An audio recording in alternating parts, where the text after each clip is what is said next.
What's up, B2? Capital G here, showing you guys the power of Rose Dragons in this duel. Some of you guys may think that this little teeny archetype is a joke, but I promise you, some of these boards that you can make are just straight up broke. And yes, that was intended. Cap G Rap God confirmed. These guys are all going to be released, or at least most of these cards are going to be released in the Yu-Gi-Oh! Legendary Duelist Sisters of the Rose. So we are going to be getting these in January, and this deck is actually TCG legal. Although Aromatherapy Jasmine will not arrive in the TCG until April. I mean, I still want to say technically it's confirmed that we have a release date on it. There will be no needle fiber in this duel. There will also be no soul charge. You are going to be able to make a board with 6 potential disruptions for your opponent, and it's all going to be done again without soul charge or the reliance of needle fiber. Now, a couple of things have to break your way for you to be able to get this full on board, and I'll definitely point those out. But obviously, you know, in the OCG, a lot of cards ended up getting banned from plants because, you know, Aromatherapy Jasmine, I'm starting to think that the card's honestly just as good as Needle Fiber, maybe even better. But a lot of those cards are still legal. Glow Up Bulb and Sport, they're still legal in the TCG, so we can still play them. Now, Lone Fire Blossom, it's still at 3, which allows you to get into the Predaplant engine very easy and reliably. Isn't Ortho Scorpio also limited in the OCG? I feel like it is. Anyways, you go for Aromatherapy Jasmine. You're going to send Trick Clown to the graveyard just to get an extra body on board. Now you're going to use the additional normal summon for your White Rose Dragon. This is actually going to bring back the Red Rose Dragon that was pitched earlier in the turn. So it's kind of like a Blackwing Blizzard or, you know, something like a Wolf Bark. You're going to then use Aromatherapy Jasmine's effects. You're going to pull out your Needle Fiber, or excuse me, not Needle Fiber, your Glow Up Bulb. I'm completely crazy right now.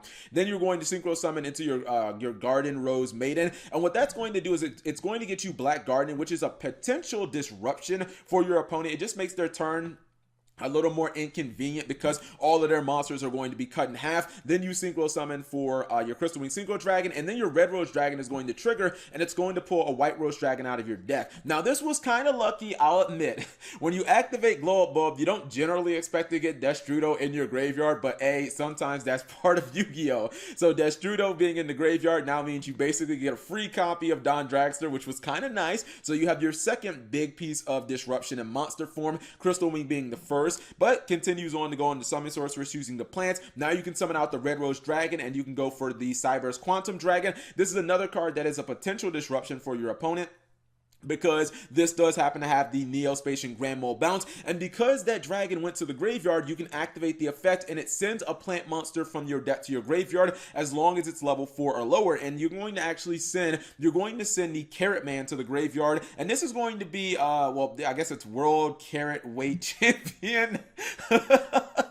That name, though, this is the specific card that you do want to summon, or excuse me, send to the graveyard. The reason that you want to send this guy to the graveyard is because it can summon itself by using a plant monster in your hand, and the plant monster you're actually going to use is Spore. So what he's going to do is he's going to activate Frozen Roars. He's going to give up his Summon Sorceress. You don't want Summon Sorceress at this point. You want to give it up because you're going to go for another Synchro, and then you discard your Spore, summoning your Carrot Guy, and then Carrot Guy is going to hit the field. You're going to bring back your Spore. You're going to make it level 4, which, you know, that can be done by banishing like your you can banish any of your Glow Up Bulbs, not Glow Up Bulb, your Lone Fire Blossoms, and that'll make it level 4. Then you go for Borreload Savage Dragon, and you use your Summon Sorceress. And now when you look at the board, look at this board. Every single Synchro monster on the board has some type of interaction with your opponent, whether it be in the battle phase or whether it be these 3 guys which just have hard negation. You also have a Black Garden that is going to disrupt your opponent because all of their monsters are going to be cut in half. In addition, now maybe when I say 6 disruptions, that's going a little far because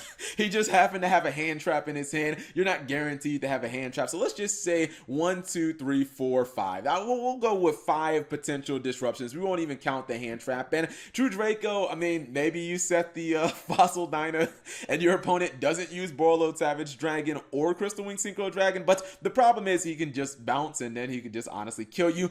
Going second, I don't really know what True Draco could have possibly done against this board. Even if he activates it, well, he had double card. Okay, never mind. He was just going to lose. He didn't. I thought he had a continuous like Speller Trap. I'm like, maybe he could have attributed that, but with double card of Demise, I mean, it's just going to get negated by the Borreload Savage Dragon. I mean, I guess you could have. No, he couldn't even activate the second one because he couldn't get these freaking monsters out of his hand. So he was going to be at 3 cards regardless. I mean, that was just unfortunate, but honestly, you probably need like the Winged Dragon or Raw Spear mode to try to break this board. But anyways, let's pause for one quick second and look at what the deck looks like on paper.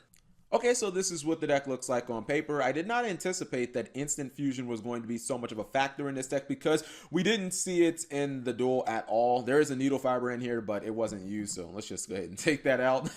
You don't need it for the pop-offs with this deck. Honestly, the link that you need is Aromatherapy Jasmine, and then your extender would be Summon Sorceress. If Needle Fiber obviously is released into TCG and Savage Strike, it will make this deck obviously better. However, like, I can't say that it'll be exactly like this because I feel like there's a legitimate chance that this card might end up getting banned by the time that we do get Needle Fiber in the TCG. Maybe Konami will let us have fun for a little bit, but I feel like Summon Sorceress eventually is going to go. However, as long as the deck is able to keep all of this plant engine, now if Konami goes ham and they decide to fucking ban Glow Bulb and Spore, then yeah, this entire deck is basically resting pepperonis. But if this deck can basically stay together, I still feel like you can make those strong boards. Maybe it won't be the boards with like 4 of the synchro monsters, but it still might be like 3 of them, or 2 of them plus like a good defensive card. I mean, he just happened to have Effect Veiler in the opening hand, maybe Called by the Grave or something like that. Personally,